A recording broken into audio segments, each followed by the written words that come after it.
Prince William may bury the hatchet with Prince Harry in surprise move. Welcome to USA 24, my dream channel.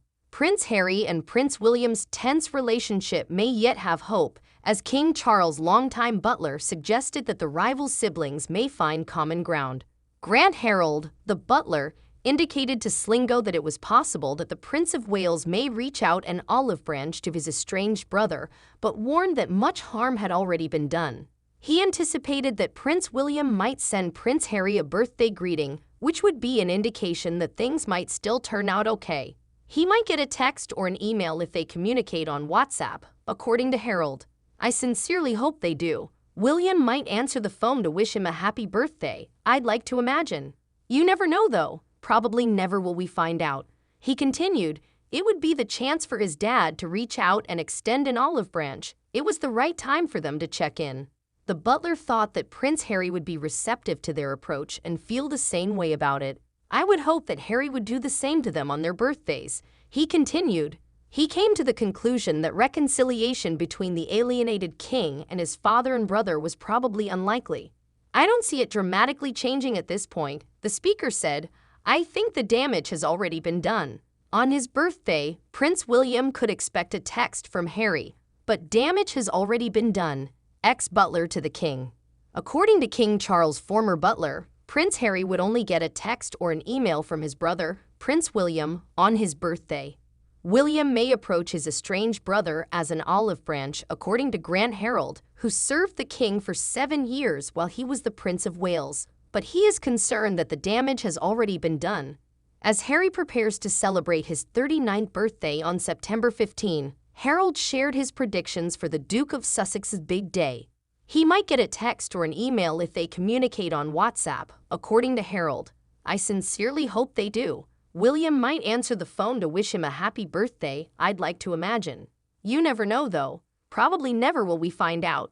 It would be the chance for his dad to reach out and extend an olive branch, he said on behalf of Slindo, adding that it's the perfect time for them to check in. I would hope that Harry would do the same to them on their birthdays, he continued. I believe the harm has already been done and that there won't be any significant changes in the near future. Harold anticipates that Harry's big day will be very different from how it would be celebrated if he were a working royal, despite the fact that his plans remain unclear. The former royal butler believes it would be unreasonable to anticipate a public birthday homage. Well, Meghan's birthday was just last week, and the royal family didn't mention it at all, he remarked, referring to the August 4 celebration of Meghan's 42nd birthday. It's a little strange. Even though they are no longer working royals, they used to frequently receive mentions on social media, but that has now stopped. It might apply to Harry's birthday as well. Harold adds that Harry will undoubtedly be feeling sad in other places, particularly as the anniversary of Queen Elizabeth II's passing draws near. Thank you. Please subscribe to my channel. Even if he won't wear a kilt, William is still more Scottish than King Charles, according to the royal family tree. Especially during this time of year when senior members travel to Balmoral in Aberdeenshire, the royal family enjoys making the most of its Scottish heritage. However, even though William and Harry don't like to wear kilts, they have significantly more Scottish blood in their veins than their father King Charles, who can claim direct heritage from James I of Scotland and I of England. From 1603 to 1714, no fewer than 7 Stuart kings and queens combined to hold the Scottish and English thrones. Only one of them, James I's daughter Elizabeth Stuart, whose grandson Elector George of Hanover succeeded as George I, is related to Charles II. Charles also has Scottish ancestry through his grandmother, Queen Elizabeth the Queen Mother, who is a descendant of Robert II.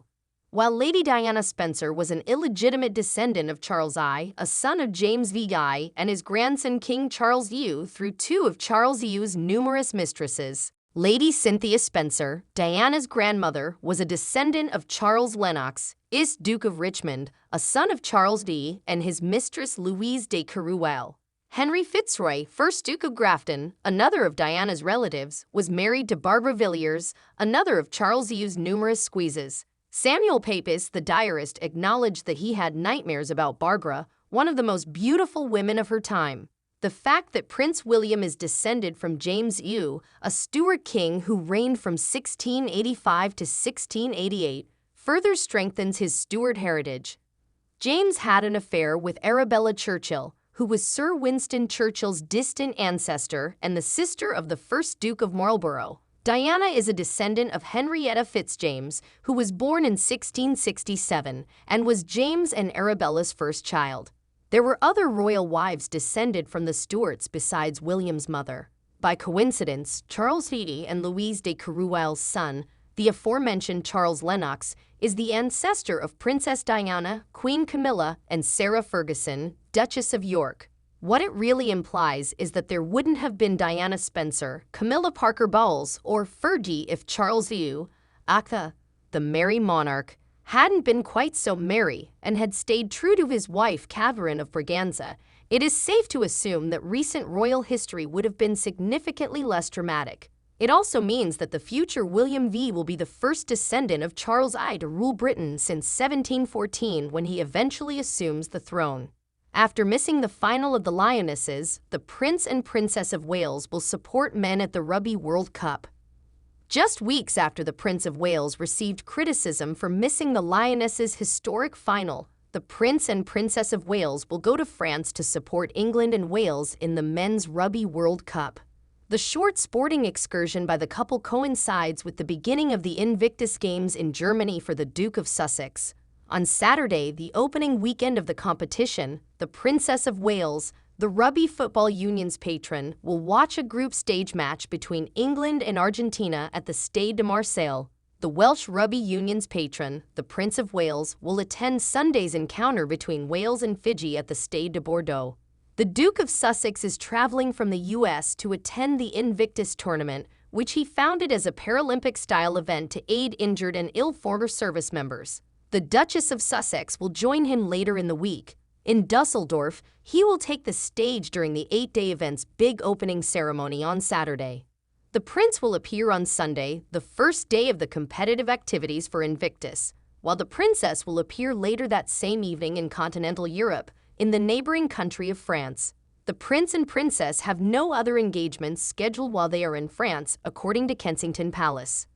Following the first anniversary of their grandmother Queen Elizabeth II's passing, the Prince of Wales and the Duke of Sussex took separate travels to Europe, suggesting that their relationship may still be strained. Following criticism over the Prince's decision to skip the Women's England team's World Cup football final versus Spain in Sydney last month, William and Kate made the trip to support the two men's teams in the first stage. Veteran broadcaster John Sopel claimed it was inconceivable that Rishi Sunak, the Prime Minister, and the Prince would not have traveled to Australia if the men's team had been competing. Pauline Cope, a former England goalie, said it a shame that the Prince of Wales was not present in person. It was also the first time an England football team had played in a World Cup final since the men's team defeated West Germany in 1966. The Lionesses were making their maiden World Cup final appearance. The painful 1-0 loss for the Lionesses prompted personal condolences from the FA's president, the Prince of Wales, to the team, but he chose to watch the game from home.